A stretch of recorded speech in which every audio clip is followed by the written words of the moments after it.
In our film, the lead character, there's 3 astronauts, and the lead character, she is on this mission, this very capitalist mission, to extract water from Europa, a real place, which is one of the only places in our solar system that we believe there's proof of life.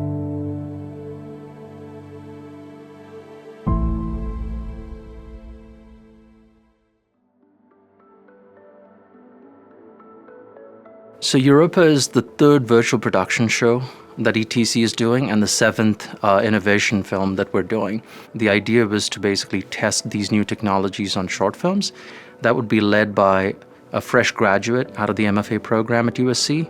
The whole culture at Sony is so collaborative and storytellers first, and I never had to second guess that. You don't always get that lucky as a filmmaker to really be in these safe, capable hands, but since day one at this company with Sony and with Pixo, and being able to be the first narrative film once they have merged has just been such a beautiful pioneering moment in this new frontier of virtual production. I think we've been following the innovation track. We're going through a time in history which there is quite a bit of innovation. As you look at virtual production, metadata, all these other technologies, it's an exciting time to be a filmmaker. Something very interesting about working with the Sony group, because they've kind of brought a number of other experts within the umbrella, right? So there's Pixomondo to help us with what's happening at the stage, discussions around VAD, and then there's Torchlight now as well that came into the discussion.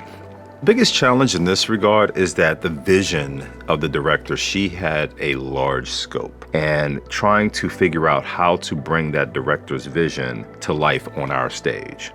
Because there is this compatibility that needs to happen from what the director's vision is to the stage, what I have to do is coordinate and correlate all of those things to ensure that we're getting a proper workflow on the day. They needed help visualizing what this one particular level was going to look like. So they had this ice cave that we needed to light, and they needed help visualizing it because they had all these other things they were doing. Torchlight does a lot of advanced visualization anyways, so they hit me up.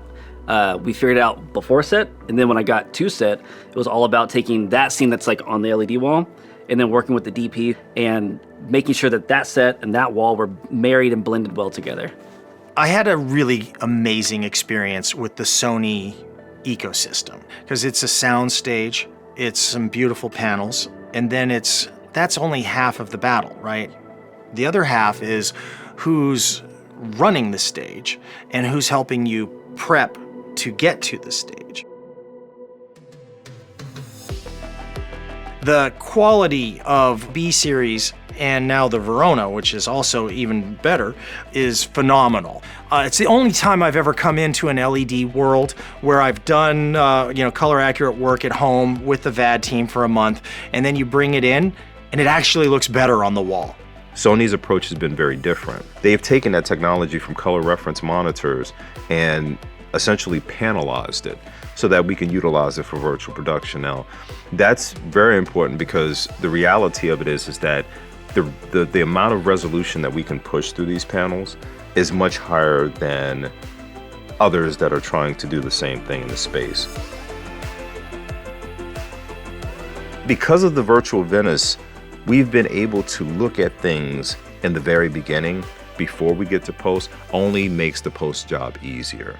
So it's less of a reach to get to the look that you're expecting to get, as that LUT should carry all the way through to the pipeline. The thing that's important in this regard is that we were working in a very low light situation, and having the director have the LUT available to them on a color reference Sony monitor on set gave her the ability to tweak a lot of the creative on the day. We have beautiful, beautiful moire tools now, where it'll tell you where you're starting to be in slight danger of moire, and then it'll tell you, oh, you're in the red zone now. You're totally gonna moire, right? Those toolkits for the virtual Venice help me in pre-production, right? Because I can get in there, I can put in the sensor size, I can change lenses, I can see the outline of my virtual wall modeled, right? And I can see where I'm sitting, how things are showing up. You don't want to have the gear dictating your creativity, right?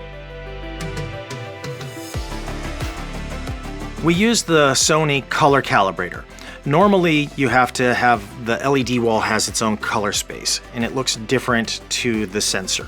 So you have to calibrate the wall. The work on that program, being able to like plug in and play and get a color accurate LUT onto the wall and have it suddenly look perfect, and just know that it's scientifically accurate, does it in 20 minutes.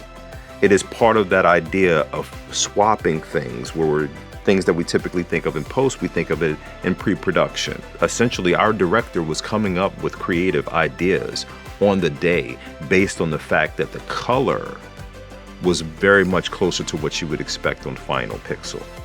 So with that, she was able to make creative decisions you probably would not have been able to make on the day if you did not have a lookup table that will correct some of the off-balance colors that we were seeing. Sony is the only player in the game that makes the cameras, that makes the walls, and that makes the monitors, and they all talk to each other. So I know I've seen virtual production tool sets that Sony's made where now calibrating your Venice to the wall, I mean, it's like the longest part is walking back to the computer. You know, it takes no time. That compatibility across the whole pipeline is there. That's going to be a helpful tool for those who are coming into the virtual production space. So I'm very excited for what the next generation of Sony product is going to be. One of the unique things about this Europa project is that we have a unique blend of industry professionals who have been in industry for decades, as well as students who are either still in school or just graduated. So it gives these students an opportunity to learn alongside these seasoned veterans of industry. That being said, from a Sony perspective, it's an interesting culmination of several Sony groups. So Torchlight for Previs and TechViz, Pixomondo for the virtual production stage itself, Sony Electronics with the virtual Venice and the actual Venice 2 cameras, as well as all the support that goes along with that workflow, plus Sony Pictures Entertainment from a standpoint of being able to support the overall production. So all these technologies, all these groups have come together to support this production, and I really think it speaks volumes to Sony being an entertainment technology company, because this project clearly is at the crossroads of technology and entertainment.